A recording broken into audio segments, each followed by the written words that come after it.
Let me tell you something about those nights when the world is asleep and you are wide awake. It's 2 a.m. and for some reason your mind refuses to rest. You're staring at the ceiling, or maybe at the blank glow of your phone screen, and suddenly every thought, every worry, every what if you've buried during the day rises like a tide you cannot hold back. Why does this happen?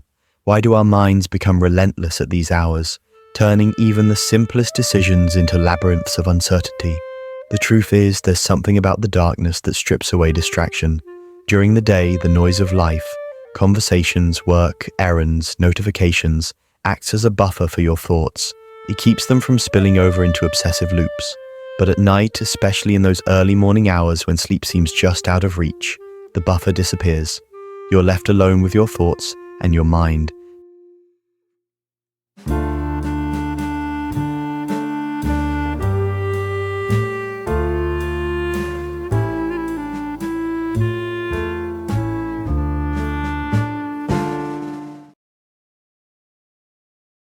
Overthinking at 2 a.m. is not simply a sign of weakness, nor is it a flaw in character.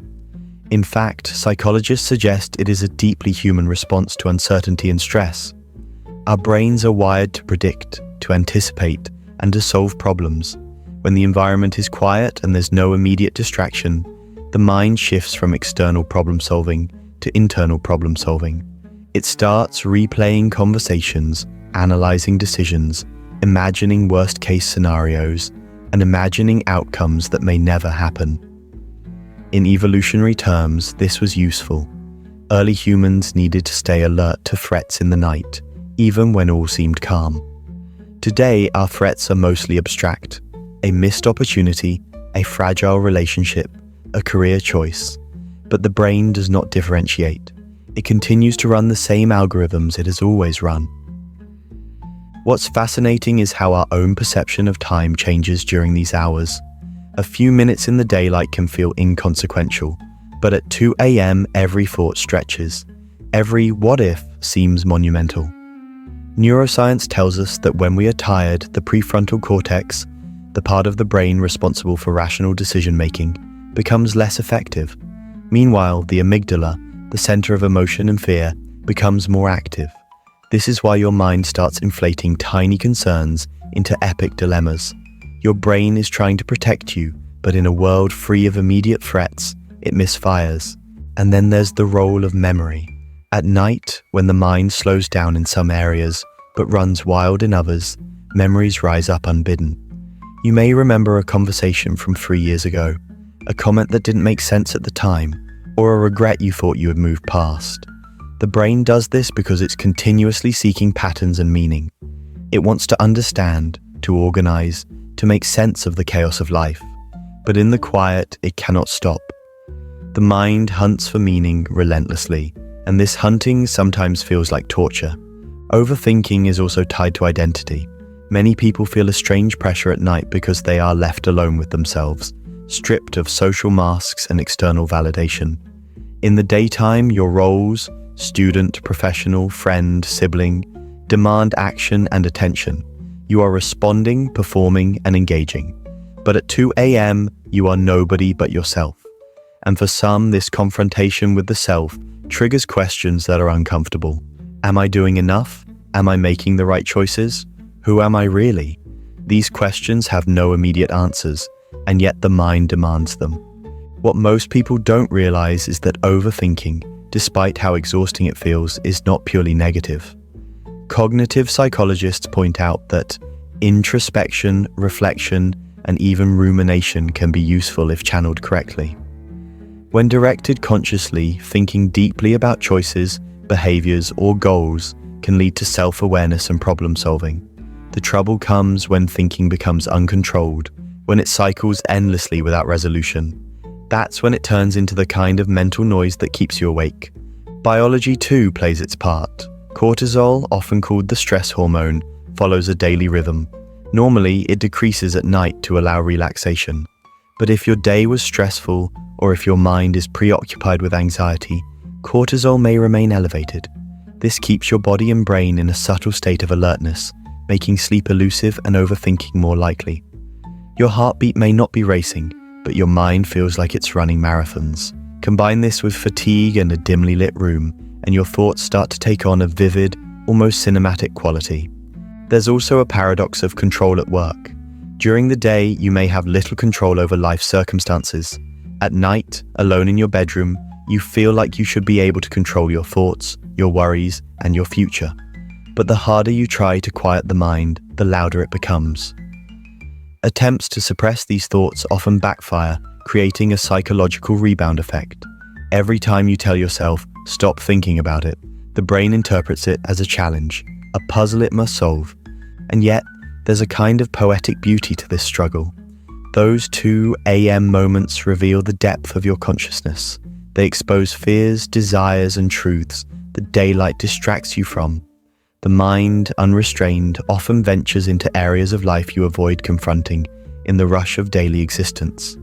It brings forward questions about purpose, identity, and meaning. In a way, overthinking at 2 a.m. is a signal, a reminder that you are aware, that you care, that you are alive and processing the weight of your own life. Even culture and society play a subtle role. In a world that celebrates productivity, efficiency, and constant engagement, the quiet hours become almost forbidden. To think, to pause, to wrestle with uncertainty in the dead of night can feel like a failure of discipline. But research in creativity shows that solitude and deep reflection, often occurring in quiet moments like these, are essential for insight. Some of the greatest ideas in history were born in moments of nighttime reflection. That very anxiety you feel may be a precursor to a breakthrough, a signal that your mind is connecting dots you never noticed before.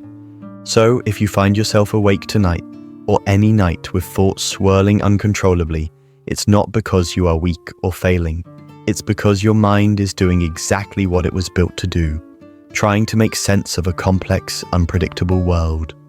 The key is learning to observe rather than fight it, to notice the patterns, the fears, the desires, without becoming trapped in them. Meditation studies show that even brief moments of mindful observation can reduce the intensity of rumination and allow sleep to return naturally. Breathing exercises, journaling, or simply acknowledging the thoughts without judgment can calm the mental tide enough to rest. In fact, some psychologists suggest keeping a worry journal by your bedside. When a troubling thought arises, write it down. By transferring it from mind to paper, you signal to your brain that the thought has been acknowledged, and the mind can release it temporarily. Over time, this creates a bridge between conscious reflection and subconscious release, gradually reducing the relentless cycle that keeps you awake at 2 a.m. But even beyond techniques and advice, there's a human truth here. Overthinking at night reminds you of your capacity to feel, to care, and to hope. It reminds you that your life matters, at least to you. It's uncomfortable, yes, but it is also a sign of consciousness, of depth, of engagement with your own existence. Those nights, long and quiet, are often when you confront the most profound parts of yourself, parts that daylight rarely allows you to meet. And perhaps the most remarkable thing is that these moments are universal. Across cultures, across generations, people have lain awake, staring into darkness, wrestling with uncertainty, pondering life's complexities. There is comfort in knowing you are not alone, that countless minds have navigated these same restless waters, and countless more will follow. The questions may never have perfect answers, but in asking them, in feeling them deeply, you are participating in the essence of being human. So tonight, when your mind races, when every decision and regret rises like waves in the dark, remember this: your overthinking is not a flaw. It is the echo of awareness. It is the mind's attempt to organize, to protect, and to understand. And while sleep may be elusive, insight, reflection, and understanding may just be quietly unfolding in the background, beneath the surface of your consciousness, waiting to guide you when morning finally arrives. As the night stretches on, there's another subtle reason your mind refuses to rest: the way it processes time. The hours between midnight and dawn are unique. There are no deadlines, no meetings, no urgent calls demanding your attention. Time feels slower, heavier, almost elastic. In this space, your brain can wander freely, circling ideas, fears, and possibilities in ways it rarely can during the structured hours of the day. Cognitive science explains this as the quiet mind paradox. When external input decreases, internal activity can intensify, allowing latent thoughts to surface. It's as if your mind takes advantage of the stillness to address unfinished business, both practical and emotional, that daylight did not permit. One of the most common patterns is replaying past events. You may recall a comment, a glance, or a moment that seemed insignificant at the time, and suddenly it feels monumental. Psychologists call this memory salience, where emotions act as a lens, magnifying specific recollections over others. At 2 a.m., fatigue and heightened emotion create a perfect storm for this process. Memories that were once background noise now demand attention, and the mind struggles to integrate them, leaving you feeling stuck in a loop of contemplation. Overthinking at night also has an anticipatory component. Your brain is a prediction machine, constantly calculating possibilities and potential outcomes. In the absence of immediate distractions, it projects into the future, asking questions like, what if I fail? What if I make the wrong decision? What if things don't go as planned? This forward-looking thinking is part of human evolution. It helped our ancestors prepare for challenges, but today it often manifests as anxiety. The challenge is that in the stillness of night, the mind lacks context and feedback, so every what-if scenario feels as urgent as reality. Interestingly, research into chronobiology, the study of biological rhythms, shows that late-night overthinking is often more pronounced for people whose circadian rhythms lean toward evening alertness. These night owls naturally experience peaks in mental activity when the rest of the world is asleep. While some people can harness this alertness for creativity and problem-solving, others find it leads to rumination and worry. The key difference is whether one observes these thoughts as constructive reflections or gets pulled into an emotional spiral. And the spiral itself has a subtle emotional rhythm. Overthinking at 2 a.m. often begins with small concerns, an unfinished task, a strained relationship, a minor embarrassment. Gradually, these small ripples swell into waves of self-reflection, guilt, or fear. The brain links disparate worries together, forming narratives that may be exaggerated or entirely hypothetical. This process is called cognitive chaining, and while it can be distressing, it also demonstrates the brain's remarkable ability to connect dots and seek coherence. In essence, overthinking is a natural function, a sign that your mind is trying to organize a complex internal and external world. There's also a philosophical dimension to this. When the rest of the world sleeps and your thoughts surge with questions, you are confronting existence itself. What does it mean to make the right choice? How can I navigate life with clarity when the world is uncertain? Who am I beneath the layers of roles and expectations? These questions, uncomfortable as they may feel, are the same ones philosophers have pondered for centuries. Overthinking at night is, in a sense, your personal dialogue with existence, your mind wrestling with meaning while the world lies quiet. What makes these moments even more profound is the emotional rawness that accompanies them. During the day, emotions are tempered by social interaction, physical activity, and distraction. At night, fatigue lowers psychological defenses, and feelings that were muted now surge. Regret may feel sharper, longing more acute, anxiety more consuming. This amplification is not a sign of weakness but of heightened sensitivity. It is a reminder that you are alive, capable of deep reflection and emotional resonance. And while it can be exhausting, it is also a conduit for self-understanding and empathy. Science supports this notion. Neuroscientific studies on REM sleep and late-night cognitive processing reveal that our brains often consolidate emotional experiences during the early hours. The brain is sifting through memories, experiences, and unresolved feelings, integrating them into our mental landscape. Overthinking is, in this context, not a malfunction, but a side effect of the mind doing its deep work. Even when sleep seems elusive, the mind is actively trying to make sense of life, emotions, and experiences, preparing you for clarity when the day returns. Yet, there's a balance to be struck. Too much rumination can erode mental health, creating anxiety that lingers beyond the night. Awareness is key. Observing the process without judgment transforms overthinking from a trap into an insight engine. Techniques like mindfulness, journaling, and guided reflection can help. Even simple acknowledgement, saying silently, "I notice these thoughts, but they do not define me," can create enough distance to allow rest. It's also important to remember that overthinking is not uniform. Some people dwell on past regrets, others on future uncertainties, some on social connections, and others on existential questions. The specific content varies, but the mechanism is consistent: the brain's relentless attempt to analyze, predict, and understand. In understanding this, you can approach your own mental activity with curiosity rather than frustration, seeing it as an internal process, striving for clarity rather than a failure of control. And here's an insight that can be liberating. Overthinking often signals unresolved priorities or values. When the mind repeatedly cycles through a concern, it may be highlighting an area of your life that needs attention, adjustment, or acceptance. In this sense, those restless hours can be a guide, a mirror reflecting the aspects of life that matter most to you, even if they are uncomfortable to confront. But perhaps the most human element of all is the shared experience.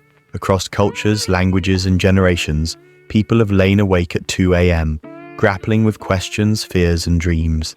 There is a quiet solidarity in this, an understanding that you are participating in the same reflective struggle that countless others have experienced. Your thoughts, though intensely personal, are part of a universal pattern of human consciousness. This realization can be comforting, a reminder that your mind's restlessness is a feature, not a flaw. So, the next time your mind races at night, resist the urge to criticize yourself. Notice the patterns, feel the emotions, and allow the thoughts to exist without needing immediate resolution. Understand that your brain is doing what it was built to do, seeking coherence, predicting outcomes, and processing experiences. And in the quiet, in the stillness, there is a subtle gift: the opportunity to connect with your inner self, to explore your values, and to cultivate understanding and empathy toward your own life. In the end, overthinking at 2 a.m. is not something to fear, suppress, or shame. It is a reflection of consciousness, a testament to the depth of your mind, and an invitation to meet yourself honestly. Sleep may be delayed, but insight, reflection, and emotional growth are quietly unfolding, laying the foundation for clarity, decision-making, and creativity when dawn arrives. The darkness does not consume you. It simply gives space for your mind to illuminate truths you might otherwise overlook in the rush of day. And perhaps the most profound realization is this: your overthinking is a sign that you care. You care about your life, your choices, your relationships, and your future. It is a sign that you are engaged with existence deeply and humanly, even when it feels uncomfortable. Those quiet hours, long and introspective, are not wasted. They are your mind's way of holding a mirror to your soul, inviting you to understand yourself more fully, to embrace uncertainty, and to cultivate wisdom, patience, and compassion toward your own journey. So tonight, when the clock reads 2 a.m. and your mind begins its relentless questioning, remember, you are not broken. You are awake, you are thinking, you are alive, and in that very act there is both the challenge and the beauty of being human.